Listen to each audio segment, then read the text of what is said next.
I suppose, and the other team is going to be suffering either way. And that's the way these drafts kind of work out. I am keen on seeing just Amar back on Viper. I think it's going to be really a bit of a troublesome lane for Mike. It's just not fun. You're still ending up with a Viper versus Lesh, depending on where Mika does decide to go. There are some really good forward wards here from Liquid, like a very sneaky one behind the tier 1 tower mid and one by the ramp. They could try to chase down, but they're just hugging their tier 1, preempting any movement out from Falcons. Still, this forward vision should open up movements into the 4-minute rune. The 6-minute rune's going to be a big one, and try to apply that pressure onto this Tusk if at all possible. Absolutely. We do see a lot of pressure being applied by both these sides into the mid lane. Like, it seems like there's a lot of emphasis being placed around that 5-6 minute mark. But of course, you do have the power rune timings as well coming out around that mark. So this ward surely going to be able to pay off here for Liquid, but we'll have to wait and see. As Falcons still being very, very patient on their side of the map. Seems like Liquid also going to prepare for perhaps an engagement by the river. For now, Falcons going to move in. See if Liquid want to try and oblige by this fight. Boxy will reveal himself for a moment. Malrine could go for the shards if he really wants, but he'll hold out for now. They'll move in onto Crit, but Crit is going to be just fine.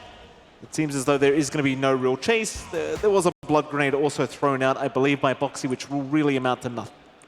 Yep. Bounty, oh, they don't get it. Very nice deny from Crit. Right on point with that level 1 disruption.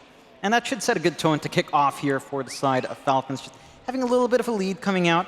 Taking a look at that mid lane here for Malrine up against Nisha. We don't tend to see that mid Tusk too often nowadays. The matchup against the Wind Ranger shouldn't be the best at top. Yeah, Crit already being punished here by the side of Liquid as Boxy moving in early on. Crit trying to survive the best he can, but no, he is gone. Liquid, a surprising initiation coming out. ATF though, looking for a trade, already onto Insania, and just look at the damage output. However, now ATF, he's also going to find himself in trouble, and he's gone! Boxy with a double kill to get the game started. ATF, he thought he had his way with Insania, but not quite. All right, it's a rough level 1 to go into when you've got that Nature's Prophet with the teleportation ready, and just the Blightstone to enable those right clicks. You've got the best chain stun set up with just the Frostbite coming in and the Split Earth. And Crit, he can't do much with Disruption. It was handy for the Ruin. It's not that handy for the save here with its significant cooldown coming in, so it didn't even have that to try to spam out. And they capitalized on that very nicely on Liquid. This is a good change of tone in comparison to how maybe passive the last game was for Liquid. Already getting that early activity out, getting that early pressure onto Amar, it's going to feel great. And we're taking a look at the bot lane as well, where you are getting Saberlight on that Omni Knight up against Skitter on the Alk. This is a pretty interesting lane. We just haven't seen too much of that poor Omni Knight in recent time. And again, this hero got pretty significantly changed with the Guardian Angel, which is probably not going to be the biggest factor for this hero in the off lane. Anyway, I am keen to see what Saberlight will go for in the build, more than likely just the usual Echo Saber, and how much he can really stop Skitter from farming. Because despite that activity top, it's not, you know, you're leaving your bot lane alone. Omni Knight solo up against Alchemist Gyro doesn't do anything, so you're just farming as hard yet. Top lane just being completely targeted here from Boxy. Boxy with another great rotation, able to secure the Viper. And I'll tell you what, John, as a person who has played a couple games of Viper in my lifetime, you generally don't enjoy not dominating the lane like this. And well, Crit, he is still being chased down by Boxy. Boxy for a Sprout kind of out of range, may just find it eventually as Crit does have to take it. Boxy though still chasing him down, can't quite finish the kill. Won't really matter though, because you got ATF, and that's the big target you really wanted. As bottom lane, they're going to try after Saberlight. Saberlight taking a fair bit of damage on the way out, but is not going to die. Just really durable here on that Omni Knight. You've got the Repel up to regen through. You're still copping a lot of damage, and you're not stopping Skitter from farming, but at the least, you're getting that space to get some EXP, and this allows, again, this aggressive movement coming out here from Boxy. He's just camping top, basically. He's ensuring that Mika is not going to be slowing down. He's ensuring that we will see the Slush Rack have some nice early impact, perhaps threatening for that push onto the mid-tier 1, maybe rotating or just staying top and just clearing that out as well if the space is favorable. And that's a big shift for Liquid in comparison to last game, where again, the early game just didn't go off to the start they were looking for. Boxy, again, bottom lane now, Snaking the one being targeted. Snaking trying to get away, those Saberlight still chasing him down, unable to quite finish the kill. They did run out of spells, but this threat of the Prophet from Boxy, like this guy has been an absolute menace already with this teleportation. It just feels like these side lanes are never really safe when Boxy's missing off the map. No, they certainly aren't. And just, this is a little bit of a relief out for Falcons at the least. You know, Amar can start to play his lane a little bit more, but the damage has been done. Liquid with his start onto a fantastic time here for Mika. The mid lane as well has been going fairly decently for Nisha. I think that's one lane we haven't really looked at with all the action across the map. Malrine isn't able to do as much to try to stop that farm. He's still keeping up, but he's not getting that matchup that we normally see him crush in, although... Saberline actually the one running towards the boundary rune rather than staying within the lane, and to be fair, the creep wave was not there anyway, so he's just trying to find some value for his time. Nice little pull there from Boxy, going to drag the wave back, but not Saberline. Almost taking down Snaking. Snaking still perfectly alive though for now, as there's going to be a nice creep wave coming in for the Omni Knight, so he won't have to worry about this pesky gyrocopter, at least for a little bit. Yeah, but Snaking's doing his job, just again providing zoning to allow Skitter to focus on that farm. Amar up top. Oh, again, Amar being caught, the Sprout a little bit off the mark, but blocking the way as ATF is just not being allowed a game here in game number 2, already onto his 3rd death.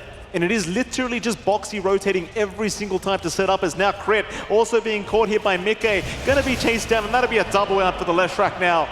0-5 from Team Liquid. What a turnaround here in game 2. It's perfection in the laning phase.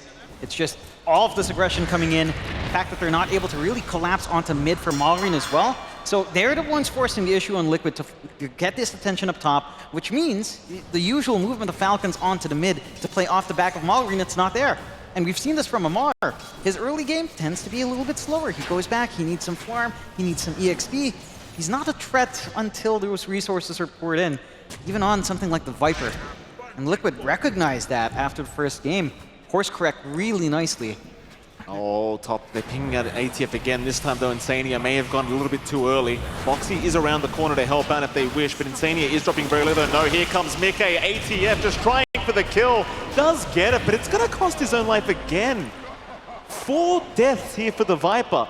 And I think Insania, while he does feed a bit of gold back the way of the Viper, he's still gonna be very happy with that. He's more than happy. He's, again, taking this attention up top, giving some really big kills out onto Mickey, onto this lane, opening up the potential for a very fast push across the map if they wished so on Liquid, and ensuring Crit can actually stack, right? Like, Crit's having to play the lane. He's not able to stand back, shadow poison up, build up these camps, have some catch-up gold ready for the rest of the team, or just some flash farming ready for our Alcon Skitter.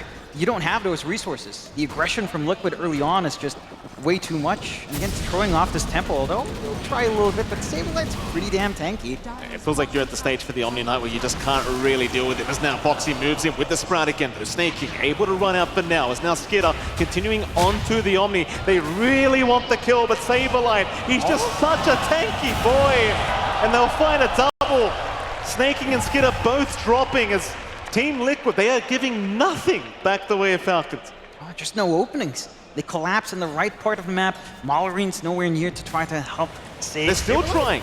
They are still trying. Malrine does rotate and he does get the Omni Knight kill, but in the meantime, ATF ends up dying at the top lane. His 5th death of the game. And this is a complete stomp from Liquid early on. Just abusing this teleportation coming out from Boxy, bringing out the guns with Nisha, who they don't really have clear answers. Like, yes, the Shadow Demon last pick is great. It needs level 6 to be great up against these heroes, and we're a long ways off from that for Crit. They'll try to smoke around here down bottom, Falcons. Smoke broken on Boxy. Malrine. Oh, the shot! Oh, a little bit off the mark. Very unfortunate for Malrine. And that'll be a 3-man smoke, just amounting to nothing, really. They'll try it maybe into the mid lane or maybe into the dire triangle here, but nobody really showing apart from Nisha in the mid lane, and that is not going to be the easiest of targets. No, not an easy one to pin down at the moment. I say that, he's got a double damage now, so Nisha, he wants to move in with the focus fire. Snowball will come out from Malrine. Nisha in a very awkward position is going to get caught out by the looks of it as he does go down, getting baited by the amplification rune. Zinsania also getting caught. 4 heroes in the mid lane to ensure they win that engagement. That's exactly what Falcons needed to correct on. They finally matched that aggression. They catch Liquid, overextended and without their full toolkit in. You know, Boxy couldn't teleport in, tried to sprout, tried to provide that angle to get a successful shackle off. And now that's the opportunity for Falcons to get some more going for themselves. Not the fastest push on the mid. Tusk, not an amazing pusher at all, and you don't have great illusions to play with. But you're getting some room out. You know, it's activity for Amar. Amar probably just expressing joy that he's finally done something this game. I guess. Snaking. He's holding onto these bounty runes. 3 bounties just standing there for Snaking, as he will take all 3 of them. He's very, very patient with the takers. Nisha gonna move in, see if he can find himself a gyrocopter kill. Does have the level 2 power shot if he can get enough damage out first. And Snaking, well, he does have the raindrop, so will still remain safe. But here comes Mickey. That's 1 down. Mickey wants more. He's onto a mega kill streak already. Onto ATF they go. The Viper really has no way out of this fight, it seems, as they will try onto Mickey. Can they take him down? Mickey! Oh, he's gone. ATF will be happy about that, I believe. That is a lot of gold to go back his way. That's a ton of gold to go the way of Amar. Even though he's not around for the EXP, which at level 5 he'd really appreciate, the gold is still a godsend right now for the side of Falcons. 5 to 11 Liquid.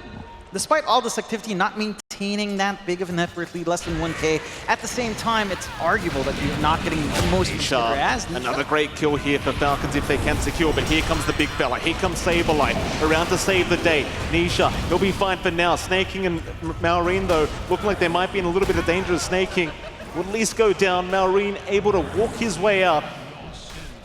So you don't lose Nisha again. They'll make sure the Wind Ranger does remain alive. They're pouring their resources down mid. They know the way Falcons likes to play. They collapse onto that mid, force all attention there, and then just try to take that tier 1. We're not seeing Falcons be consistently successful. That movement, they'll try again, but Nisha is fairly slippery. And again, you're still waiting for Crit to hit that level 6 with the Demonic Purge. Almost there, just needs to soak a little bit more. Great defensive wards coming out here from Falcons at the least to watch these entrances, even one behind that mid-tier 1 that they've planted themselves. So they've got some info as to where Liquid might want to bring their forces to bear. And they're getting space out for Skitter, who is slowly starting to pull ahead. The Radiance is almost there, one more part away, just needs more time. I would say though, like Mika's timings are not that far behind this Alchemist. Normally when you have that Alch, you'd want to be a good 2k up, 3k up with lots of stacks. You don't have that in this game. You certainly don't, and Snaking right now, he won't have a life in this game, as he is gone. Nisha with a nice rotation. In comes Maureen, but the Shackle is out. They'll hold the Tusk down. Snowball is there, backing onto the Wind Ranger. Here comes ATF, looking for some revenge against Liquid. It looks like they'll have the Wind Ranger, but they won't find anyone quite else. But I think they'll be more than happy with that trade, as Skitter will be the one to take the kill. And a very successful trade here for Falcons. That's, again, another big one to find with that movement out from Nisha. I get what Nisha's trying to do, just, again, trying to play tempo, trying to play pickoffs. Has the damage, at least a little bit of damage with the Javelin coming in, and providing that space for this Lesh to just finish up this Bloodstone. Once this Bloodstone's done on Liquid, we've got to see a bigger connect. We need to see some play out from Mika, join in, either for the top or the mid-tier 1, and try to leverage some of that damage in teamfights. That damage, that added radius, although marginal, is still substantial enough to have some impact. They'll go early, actually, with Smoke here. They will. Into the mid lane they go. Liquid, Snaking and Maureen. Obviously, you want the Tusk much, much more. Maureen still very patiently by the tier 1 tower. It's a great rotation point here for Falcons if they do need it. Maureen remaining very, very safe, just on the right side of that tower. Clear out the creep wave, and it seems as though Liquid never really going to find the opening for that fight. Will retreat now, understanding that they have to look somewhere else, and they'll look top lane perhaps, because Mickey is on the chase here with Crit. But it's not really going to be able to break the gap, and doesn't really want to risk running into the Viper. ATF has somewhat recovered, and at level 7, that poison attack, even without any items up, it is still going to do a hell of a lot of damage. And this vision game from Falcons, again, this vision that they've set up, watching these entrances, spots that smoke fading away. Like, they can't reflank onto top. It looks really optimistic from Liquid as well to hit this right before Bloodstone's done. Like, you're around 150 gold away from Mickey at this point. You don't even have the levels in the Edict to directly translate into a very fast push here. Smoke doesn't pan out, but at the same time, I don't know if it was ever going to pan out at this game state. Certainly so. 6 to 13 now, 2k advantage the way of Falcons. I mean, Liquid still in control, it feels, though Falcons definitely having a bit of a better time ever since that laning stage ended, because it was a pretty rough affair. Bottom lane, looks like they are going to find themselves a gyrocopter, so snaking. Gonna have to fall. Nice twin gate usage here from the side of Liquid, and of course, that bottom tier 1 tower is going to be under siege, and I don't believe Falcons are necessarily going to be interested in trying to defend that. No, it's the objective that they need on Liquid to start opening up the map more, and start to get some movement across. They've slowed down in the aggression since the laning phase. You know, we were seeing all of those rotations out from Boxy. Now they've settled into a farming pattern. They've expanded map control a little bit more onto bot, tried to cut off the areas where Skitter would want to build up with his Radiance. They've got some forward vision to back that up as well, planting a pretty deep ward on the bot jungle. So they can start to play aggressive if they wanted to. The side of Falcons, it's almost similar to game 1 in their pacing, where they're more than willing to just play farm on all heroes if they can afford to. We'll see if Liquid will want to push that envelope. They've got that full Bloodstone ready in Mika. This Leshrac can start to take point for the team. And, you know, if one good fight for the side of Liquid, a little poking and prodding onto those tier 1s, but a value point in the Edict shouldn't be too hard to get some of those towers down to expand control again and try to cut off this out. This lead Skitter's building up is starting to expand to an astonishing rate. On top lane, Viper Strike was committed onto Insania. He will not die to that though. Plenty of damage being dealt, but not quite enough to take his life, as there is going to be a 3-man smoke now coming out from the side of Falcons. They'll head down towards the bottom lane, see if they can catch Saberlight with his pants down. Though Saberlight, again, he's a pretty tanky target to try and go for, but they will jump in with the Walrus Punch. Saberlight taking about half his HP worth of damage, and Saberlight is gone. Tanky or not, cannot sustain the damage output that came out from Falcons. Is now Liquid trying to punish as best they possibly can. They'll find crit first, but here comes Skitter. Skitter going to join the fray. They take down Boxy. They'll lose crit, at least on the Shadow Demon, but Mickey trying to tank through it. Skitter, he's taking way too much damage. The shards are going to block the way from Nisha, but the power shot, it's going to fly through Skitter. He's still going to go for a run. Looks like he will make it out as Mickey is the one to go down. Meanwhile, Nisha gets stunned up, still sticking around by the Twin Gates, will go for the shackle, but he's going to be so careful. Maureen, he's going to survive another day. Nisha really playing with fire now as the shards, it'll block the way. He has to go the other way now towards the west, and Nisha's been caught. Nisha still trying, but he is down. Meanwhile, Insania will go for the freezing field. Is it going to be quite enough? It doesn't really seem like it. Though ATF might drop, still trying to retreat Saberlight. He'll take him down. Skitter still around towards the Roshan pit he goes, but Roshan is on the other side of the map right now, so Skitter, he's got no deny point. Back Saberlight now. Saberlight might be the one in trouble. He'll heal up though, but in comes Crit. Crit's the real carry now, it seems, as Crit. He's getting so many Shadow Poison stacks. He will take him down. Who even won the team fight? I would say it still feels better for Falcons, but Liquid aren't too bad off. They just traded a lot more cores than you'd probably want to there. And just by virtue of having Skitter kite around that long, you're really happy with the presence of the Elk here. You're seeing the effect of that Radiance timing kicking in when you're trying to chase down the Elk. The missed chance starts to pile up, and Mika's taking point. He's trying to do damage with that Bloodstone, trying to be durable. The saves were just kicking in here from the side of Falcons. Like all these great disruptions, snowballs to shards, every single thing having to line up perfectly to give Skitter that space. And for Skitter to see these opportunities to play with the vision, going up and down the ramp, getting these nice unstable concoctions, and dragging this fight to be longer than it should have been for Liquid. Like the BKB flying in right in time as well. Getting caught live. He does have his help behind him if he needs it. Shackle not going to quite latch. Mickey maybe going a little bit too far. The punch is there, and Mickey is just the leader. Just Nisha will follow right afterwards, and there goes Boxy. Falcons, they'll give up their gyro, but who the hell cares? You get 3 in return, and 2 of those are going to be cores. That is huge for Falcons. That's just massive for Falcons. After what was a very slow start with Liquid taking control, Liquid, they just let off the gas a little bit, allow Falcons to play that early to mid farming game that they love to take at around minute 15, minute 10, and Falcons come out of it. You know, they've got the investment all done on Skitter with the Radiance BKB and the Blink. He's ready to take point for the team. There's not enough damage to kill him off. Like, you can with the focus fire, it just isn't fast enough. And you've got to expend so much to just try to keep Skitter down that it will provide openings for Amar to come in. It will provide openings for the saves from Crit and for some angles here from Mallory that it just becomes way too difficult for Liquid. Falcons find that tier 1 up top, starting to, again, take control of the map where they can.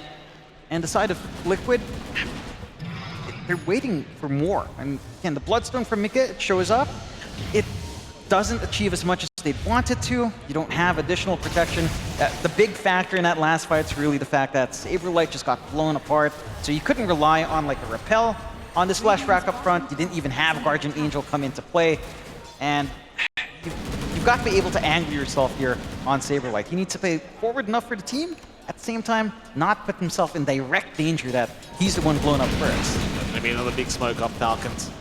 Looking towards the bottom lane. You've got Insania around that area. You've also got Nisha. Saberlight will leave. Seems like Insania is the one who could be in a spot of danger. Falcons having a look around. They'll run directly south for Insania.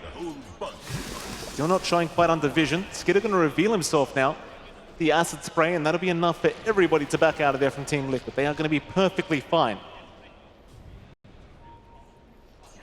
You look at the vision game coming out from Falcons, very protective of that bot area right now. They've got some good boards watching the entrances. This tier 1's the last outer, really outer tower, like further out.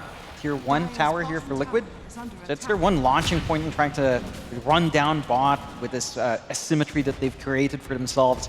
And they're just ensuring that these movements from Liquid just won't pan out. Again, they're happy to farm here on Falcons. They've got that 15k net worth on the Alchemist for Skidder, 5k ahead of the next hero here from Liquid, which is Nisha. And they're just taking their time. It's on Liquid to try to do something. Bottom lane, stun was out, Marine. It's the shards off, maybe looking for the snipe. Of course, nobody rotating for Insania. He will just go down as Skidder will take himself a very free kill. Top lane in the meantime, Boxy forced to teleport away, but the disruption is there from Crit to ensure he remains locked down. And Liquid, they will lose their support duo once again. It's Falcons just across the map, finding these little value plays. At the very least, you don't lose any cores on Liquid, but it still looked like an extremely tough game for him. And it does. Would want to point out, Amar did pick up the Whisper of the Dread that our panel was talking about. So you do have that tunnel vision, that 10% increased spell damage on the Viper. It's just a delicious little thing to have on a tier 2. It's a great feeling. And it's a great feeling for Falcons now as well. Taking point around her Tormentor. And they've got this 6k lead, most of it on the Elk. So you could argue Falcons will want to get more done on the map, as that net worth advantage starts to hold less weight as the game drags on to, say, a long ways off. There's still time here for Falcons to push this advantage, and for Liquid, to try to brave the storm. They're still hanging on to their tier 2s, no movement forward from Falcons. They would want to set up some vision by Roche, which they do have down bot, at least on the outside area in the lane, nothing too far in. They've got to keep an eye out for whenever Falcons actually might want to go into that objective. Like, one pickoff into Roche is a danger point for Liquid. And their chances are they're just waiting for this AC to be done on Skidder to speed up that process into the eventual Roshan. Yeah, absolutely. Skidder's had the freest Alchemist game of his life. Here in this game, number 2, just absolutely no contest. Dying once, but that's really about it. You are seeing him enjoy some more ancient stacks for himself. So well and truly the leader in terms of the net worth board. There's just no stopping him, it seems, as the AC will certainly come out very, very soon. Liquid, they understand they are behind. They've got to hit them some item timings themselves. Mostly, I think the BKB is probably what they're going to be looking for here in this game. And perhaps once the BKBs are up, you could try and move back in towards Falcons. As speaking of Falcons, they are going to get a very nice scan off onto the side of Liquid. But Boxy, Saberlight, feeling like something is a little bit awry here, will leave the area. Keeping it safe on Liquid up top. Trying to sneak with a smoke here. Amar. But now he's okay. Okay, Nisha gonna find it. ATF, he could bait for his team though. He's by the T1 tower. Problem is ATF is dropping rather quickly, so he is down. Now the gyrocopter snaking. He is gone to boot by the looks of it, but he will survive a little bit longer. But it seems like he is down. However, Mickey is being controlled up by Skidder. Skidder will take him down as well. To Saberlight, they will leave. It's still a 3-for-1 trade in the favor of Liquid, and a very nice team fight for Liquid, something they desperately needed. That's the opening they're looking for, forcing a movement out from the side of Falcons. A little bit awkward on the right side for Box. I believe he did end up trapping himself early, but doesn't matter in the end. They just bring their forces to bear. They've got some of those early BKBs that they've been looking for, and they can leverage that damage. There's enough sustain here to play with for Mike for the most part. And this time around, you see the difference when Saberlight is allowed to play his game. When he's allowed to use the Repel, allowed to use the Guardian Angel, and when they can take care of crit. You remove that Shadow Demon from the equation, this Omni Knight becomes a beast when he's playing with something like the Leshrac up front. They're going to find that amplified damage rune as well. ETF. Go ahead and protect that for Malrine. Falcons, obviously, you really cannot afford to give too many fights like that away back towards Liquid. It only takes 1 or 2 to make the comeback happen. And Skidder, while he is top of the net worth board, he does not want to be seen dying like that, as they are going to go for a 4-man smoke now. Falcons heading towards the north, understanding they are still the much stronger team. And BKB up now on ATF to boot. Towards the north they go, but Liquid playing the avoid game very, very well. Not really giving the position out here for Falcons to abuse. And, well, Falcons, they are going to have a search around, but this does mostly seem like wasted time. And they've had some good defensive wards on Falcons and a little bit dark in the forward parts of the map. They could try to maybe take this gate across into Roche if they want, but they're just setting a trap here. No one taking the bait on the side of Liquid, as they've got some pretty good forward wards themselves, some good defensive wards actually, on Liquid's ends to kind of get a sense as to whenever anyone's missing. Heck, even Boxy acting like a little bit of a station here, watching this area to break smokes. They get a read. Roshan will still begin. Falcons are getting to it, but Liquid knows it's happening. There is this ward to watch Liquid move in though. This could be a massive Roshan fight for Liquid. It's not here at the right time. Problem is Falcons, they do have the high ground. What is there? Skidder, he's going to find himself in staying here, but they will save it now. The shackle comes out. Skidder! Oh, he's pretty deep at the moment. Skidder's going to find a way out of this. He'll pump his BKB and just walk back towards Boxy. Meanwhile, the rest of Falcons have been pincered in. This is not the fight they were looking for. They'll lose Malrine by the looks of it as snaking. Goes down. Mickey's still chasing Malrine. Malrine is gone now on the side of Falcons. Just need to get the hell out of there. Is ATF trying for the tip of Venetia. He's going to cancel it off. ATF's got no choice but to man up and try to fight back. There's a buyback out from snaking. In comes Skidder again. Mickey being targeted by Venetia. Gonna lock him down and Skidder is gone. Oh my goodness. They'll continue to fight as Crit will follow and Snaking, all he can do is run. They forced the fight. They're hoping for the Roshan play, but now it's a guaranteed Roshan to go the way of Liquid. Nothing Falcons can do about it. They had a forward vision. They had a good sense for that smoke. They tried to find an angle out of Skidder. Boy. He jumps in without popping the BKB first, and the chain control from Liquid was perfect. It's just, they need to be able to get that pick off fast on Falcons. Instead, Liquid are the one to find it. This is a problem. And this is going to be a massive issue going forward. As that entire fight, again, they had that forward board and Falcons watching by the ramp. And just, they jump in with Skidder first. I love the confidence coming out from him, but it's such a risk when you lose this out early. Absolutely, and of course Skidder did not have buyback available in that team fight to rejoin, even if he wanted to. And well, now you're only less than 1k ahead of your Falcons. That whole Alchemist lead that you had is just basically naught. And Skidder, if he's not allowed to just stand there and hit people throughout these fights, all that farm means nothing. We kind of saw that in that last engagement, and suddenly Liquid, momentum behind them now, could have a great way of coming back into this game. Number 2 as Malrine gets aggressive mid lane, is forced to snowbird back towards the creep wave as Skidder is going to try and jump in on Mickey. Mickey though does get healed up here by Saberlight, and they want that 5. ATF needs to run. Skidder, I'm not sure this is what you wanted, sir. He'll try to back his way out of there with the stun being channeled up. Skidder is still on the run, but the stun lands. Oh my goodness. Mickey to take him down. Snaking, he'll be the next target. They might just lose 3, they might even lose 4. ATF still trying to get out. That's the teleportation. Boxy will ensure there is no way out. And Liquid, they lose nothing. Falcons just trying so hard to jump in aggressively. It's so forced. It just feels too forced here from Falcons. I get the confidence coming out from Falcons. They've got the Nullifier, you know, they've got Demonic Cleanse, they've got Demonic Purge. They feel like they can start to find these targets, but there's just too much durability. The Kai and Sanj being out on Mika, all the sustained Bloodstones providing him on this Lesh. That and the fact that you also have to just instantly pin down Saberlight. They're just way too tanky. You don't have that quick burst on the side of Falcons. You do have ways of repositioning. And I'm just surprised Falcons aren't just going for the safe bet. Going in, getting the Walrus kick out with Malarine, and looking for that pick-off first before translating that into a wider fight where a 4v5, if you find the right one, say, if you find Saberlight kickback and you somehow take control from, that's where it's going to open up. Malarine, he denies a ward, but they know he's there. Liquid, they've made their move down towards the south, hoping to find themselves a Tusk, but Malarine will be able to escape. He is okay. Liquid now, the one smelling the blood in the water, really want every single team fight they can take.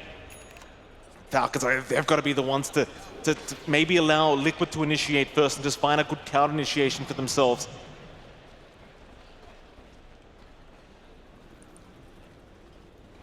Radiant are scanning. It's Falcons, they'll go back into that Radiant triangle. They'll support themselves around that area. Team Liquid will go through the bottom lane. You see a crit, an Ag's being built up on crit now, so crit gonna have those multiple charges of the Demonic Purge and the Demonic Cleanse, of course, is mid lane. Bit of an attempt onto Boxy, not really gonna work out, and now the bottom tier 2 tower is gonna be focused by Liquid. This is where their push can really kick in. Maxed out Edict, towers just melt, can even threaten onto the high ground. And they've got the BKB still ready to go. Age is still up for a minute 40 for Mika. Nothing scared him off. And with this high ground kind of movement, Saberlight, he can just take the rear position with how tanky Mika is and just ensure the Leshrac can get that job done. They will play it safe. They will just back off and try to apply pressure elsewhere. Amar would be a great target if they could pin him down. Oh, Amar's going to be so careful. They'll see him, they'll jump in, they'll try for the Viper. Amar force the BKB and back away. He'll be fine for now. Skitter, though, is channeling a stun. Oh. He's going to jump in aggressively. There's no BKB available, though, for ATF. I don't think he wanted the fight. Meanwhile, Crit also getting caught for a moment. Snaking, just trying to retreat as Malarine will save him. But Malarine, you're the mid-tusk. He will be fine, though. He will barely get away as Skitter again going to jump in aggressively, but Nisha had the BKB and now Skitter is trapped, but will be all right. Liquid will not commit for the fight. Very risky plays from this Alchemist, but I suppose with the state of the game the way it is, you've got to take some risk. And Skitter's been taking a lot of risk for his team, especially since that Roche fight. Again, he's the guy taking point. There's maybe a lack of clear initiation and some just disjointedness with how they're moving. Again, they've got this really safe initiation with just blink in, snowball, kick back, and try to blow someone up. Except, who do you blow up? Saberlight's tough to pin down. We see Mika kicked in. He's just going to regen right through, and Saberlight's going to be there at some point to provide even more sustain. At this point, for the side of Falcons, it feels like maybe you have to consider getting something to stop this regen. Maybe they can intervene. They've got Saberlight with the kickback. He was trying to go after the Tormentors for Saberlight, taking a fair bit of damage for now, but he's still a very tanky target. The shards will lock him in, though, and Saberlight, no way out of that one. Falcons, they will fight back. They'll protect their own Tormentor. That is a huge opening for Falcons. Like just having Saberlight sit alone like that, get kicked back, not respecting how close that is to the tier 2, how close it is to TP points for Falcons. Some decent punishment out for the side of Falcons, and well, that's sort of what we need to see, except you're not going to see that situation where Saberlight's all by himself all too often. But if you can isolate this Omni Knight by himself, by all his lonesome for some reason around the map, then that's when the game opens up. Set up some vision around in some cheeky areas. We've seen Falcons do this before. Stuff like the ramp by Roche, or behind closer to the wells up top, and you can start to make it work for you, or at least find these opportunities to make it work for you here. As Liquid, despite that loss, they're still in control. 7k up against an Alchemist. They've got 2 heroes with equal net worth to Skitter. You don't have that item advantage to leverage on your Alch any longer. So we'll try onto him. Skitter's been caught. Disruption will save from Crit, but Mickey looks like he wants to commit. Skitter, he's dropping so down low. Skitter is gone. Mickey will go for more. ATF barely able to TP away, but you've lost the Alchemist. I'll tell you, oh, and Snaking now. Well, Snaking, he could not get away either. Team Liquid finding even more value. And I'll tell you what, John, I don't think anyone else from Falcons is carrying this game. You are heavily reliant on this out. That you are. Like there's no gold on anyone else. There is scaling on the others, but that is item reliant. And the side of Liquid, they can just show us how vulnerable Falcons is. They only really have like temporary saves. They don't have property has been caught on the Viper, and he's just melting. Crit will save the kickback as well, just ensuring there is no help to come. Mickey trying to at least take down Marine with him. Mickey getting a little bit low, but Skitter has gone another time. That was a dieback, I believe, on the Alchemist, and well, at 3 down, another buyback from ATF, but this game is looking harder and harder as Team Liquid should be able to start looking towards that high ground. Nisha, Shackle, not going to latch. Marine will be okay in Liquid. They are still going to play safely. They are all quite low, and even without the Alchemist, they don't want to risk it against this Viper. They take a conservative approach. They've found a lot off the back of these fights. Just all this burst damage starting to come in is insane. Having that Nemesis Curse apply onto the Alp, just having even more amplification. And there's nothing to easily dispel any of this if the BKB's down. You don't have anything on hand. You don't have something like your own Omni Knight. You're just reliant on either getting a snowball save or disruption to stall for time. And even that has just fallen short here for the side of Falcons. Liquid playing very cleanly since taking their time, slowing down the game a bit past that laning phase. The investment for them now is kicking into full gear. And for Falcons, this high-speed tempo that you're looking for with the Alk, it's tapering off. Skitter isn't even the highest net worth hero. And they're not able to really redistribute this farm elsewhere. Like, Amar's not getting as much farm as you'd want him to on this Viper. Stuff like his Shard, which would be really nice if they were sieging, it's not there. It's not a priority as well, considering this game. Malrine, he's been doing his best with some kickbacks, but it just feels disjointed. Like, they're jumping in, and Skitter, it seems like, just feels the pressure to start these for his team, but there's no one there to help make these fights easier for him. Tell you what, I love this new item as well here on Nisha, like the Nemesis Curse. It really is the perfect item on this Wind Ranger, right? Like just the extra damage, the damage amp as well. It's just really, really perfect. It just makes Skitter so squishy. Like that's the main thing. They focus fire him down, and then just having all of this AoE coming out from Mickey. Amar, he fought back. He cannot afford this. He will try for the TP away. Do they have the damage? They do not. Ooh. That's his BKB down for 80 seconds, though. Team Liquid, they could try and force an opening out of this. And, well, the opening, Jonathan, is Roshan, because it's up in 20 seconds. Yeah, they've got control over the area. There's no forward vision from Falcons to watch that spot any longer. And being down 1 BKB on one of your cores, it takes away a lot of your confidence in trying to contest an objective like that. We'll force in the tier 2 first. The pinks are coming out. They should get a read onto Roche. Boxy already set the scout out. And that Roshan, that's going to open up high ground. That's the only objectives left here for Liquid. This is not something Falcons can afford to give away, but again, the information's just not there for Falcons. They're hugging the other side of the map.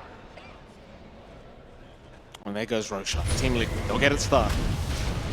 The Falcons showing absolutely no will to try and fight this one out. They'll of course know about it because the Roshan Rory is going to be there, but it won't matter. It is lost very, very quickly here to Team Liquid. Of course, Mickey to take the Aegis, Nisha to pick up the cheese. And it seems like they are ready, well and truly, to go for another fight. They've got control. They've got the tempo on the side of Liquid. It's down to Falcons now to maybe play a little bit of split push, try to get some lanes in their favor, get some shove out. It's really difficult when you're up against a Nature's Prophet, though. Boxy doing a great job of just using that Nature's Call treants to just constantly ensure that their lanes are at least at equilibrium. You're not allowing any sort of sneaky openings for Falcons to lay onto any tier 2s, to sneak away any extra farm, and just choke them out. The wards from Falcons, again, they've been great defensively. They're not able to find any openings off the back of them. At best, just avoid as much as possible. But at this point, there's only so long you can avoid Liquid with the stages. Like, they are going to be set to go. And Mika is trying to hunt fairly deep. Again, no deep vision as well for the side of Liquid, so just a little bit of a shot in the dark, but Crit. Bottom lane, Nisha. Well, Crit is going to be left behind. Crit is down. Snake King coming in as well, has also been caught out. Boxy will just trap him in with the creeps. And there is no way out of that situation. 2 supports dropping once again for Falcons. Question, Mickey, mid lane, he's going in by himself onto the Alchemist, but will have to retreat. Not feeling safe against ATF's Viper on top. That's really confident out from Mike. Just going on to 2 cores by himself, the rest of his team across the map, and still managing to force them back. Is getting some good pressure onto that mid. I do love as well how Boxy's playing this game. Like, he gets the Treant talent, and then he just pops that crispy old growth with all of those Treants around one hero. So much damage, so much control. Makes it difficult for anyone to try to find a way out, and just makes it easier for the side of Liquid to keep this ball rolling. Got the amplified damage rune here as well, which is spotted by Saberlight, so a little bit more to add onto that spice for this eventual high ground push for the Aegis, which still has 3 minutes. Falcons' options are growing limited. It's down to what they've been finding some limited success with earlier, which is just Malorine finding a nice solo pickoff somehow. They don't have the vision to sustain that. Like, even some closer defensive wards would make a huge difference here. It's just really far out vision right now. It's not just the damage amp rune that you've got as well for Nisha, by the way. He did pick up a full Daedalus now, so this could be a very scary fight as ATF being dragged back. Does go for the BKB. There will be no cancel for that, but you're now losing a BKB for 80 seconds. If you want to go high ground, you know this Viper is going to be feeling very susceptible. It's your opening on the side of Liquid. And the high ground hold of Falcons, it's not amazing. It's just down to how well can Malorine kick back? How well can he find some targets? They do see Boxy. Malorine is smoked up. Mickey into 3 heroes. He's still going to move in though. ATF, he will get stunned up. Mickey feeling like a bit of a Giga Chat though. He's taking a fair bit of damage, but Saberlight's right behind him. That's where the confidence comes from, because ATF, he's got no one to save him. He is without a BKB. He needs to save himself, and he looks like he is just dead. That is your Viper down. 90 seconds without buyback. On they go onto the tier 3 bottom tower. They need a creep wave though. The creep wave currently is non-existent. Instead though, Crit has been caught on the Shadow Demon, or at least spotted. Saberlight will chase him down. Crit will be able to barely blink away. Meanwhile, Nisha looking towards snaking in the Radiant base. Crit still running, but Boxy right behind him does get the spread up. So Crit is down. Tips out from Saberlight. Does stall for time. And Malorine, while all of that breaks out, he TP'd out into the outpost. That did give him a chance to cut the creep wave. At the same time, you just removed your biggest tool in these fights. You didn't have the kickback. You didn't have a way of just trying to drag that control back your way.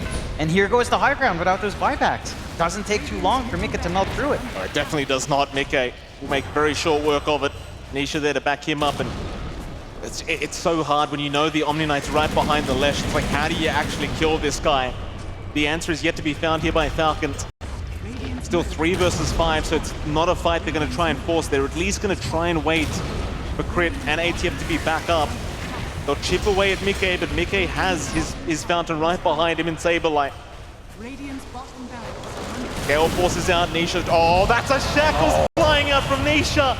But it won't matter yet. The snowball does save. No, in fact it does not. Skitter is gone. And so is Snaking. No buyback available. What a setup from Nisha. Liquid are just so terrifying now at this point, with all the control, with how well they can sustain up front, but how confident they are with Nisha and Mickey. Go. Malorine, he'll go for the kickback into the tier 4 towers. Mickey, he has his BKB. He could not give a crap. It's the side of Falcons that are burning to the damage. Malorine is gone. Mickey and Nisha moving back into the fountain. They are just fountain farming him now. Mickey getting kicked in. Can he survive? Nisha will tank the hits from the fountain. Mickey just going to TP away as Malorine is gone. And GG is called. Oh, what a way to finish here for Liquid.